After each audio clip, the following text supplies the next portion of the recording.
مسلم دشمنی میں RSS اور BJP کا پاگلپن اپنے عروج کی انتہا تک پہنچ چکا ہے۔ بھارت کے جہاں کل تک گائے ذبح کرنے کے شبے پر مسلمانوں کے گلے کاٹ دیے جاتے تھے، وہاں اب مسلمانوں کی بہو بیٹیوں کی عزتیں لوٹنے کی تیاریاں بھی ہو رہی ہیں۔ کل تک بھارت کے انتہا پسند ہندو بنیے مسلمانوں کی زندگیوں سے کھیل رہے تھے، اب اسی پہ بس نہیں بلکہ مسلمانوں کی عزت سے کھیلنے کی سازش بھی کی جا رہی ہے۔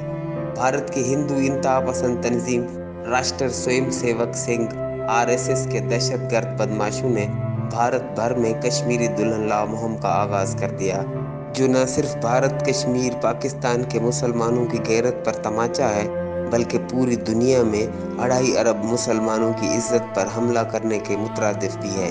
مقبوضہ کشمیر، جہاں اس وقت انسانیت کا بدترین بحران پیدا ہو چکا ہے اور مسلمانوں کے لیے جان و مال، عزت، آبرو، چادر اور چار دیواری کا تقدس غرض کچھ بھی محفوظ نہیں رہا، وہاں پر RSS اور شیو سینا کے گنڈے ہماری مسلمان بہن بیٹیوں کی ہندو گھرانوں میں شادیوں کے لیے مہم چلا رہے ہیں۔ یہ مقبوضہ کشمیر کی سسکتی اور بلکتی انسانیت کا مذاق اڑانے کے مترادف ہے اور بھارت کی بدترین انتہا پسند ہندوانہ سوچ کی عکاسی بھی۔ RSS اور شیو سینا کے بھارتی درندوں کو اقتدار کیا ملا، وہ ہوش کھو بیٹھے اور مسلمانوں کی عزت آبرو پر حملے شروع کر دیے۔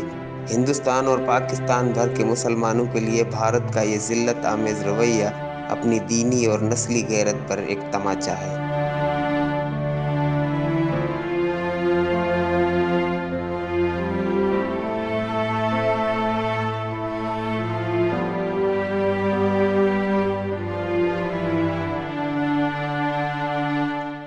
علی جعفری سولنگی، HRJDO نیوز، حیدرآباد۔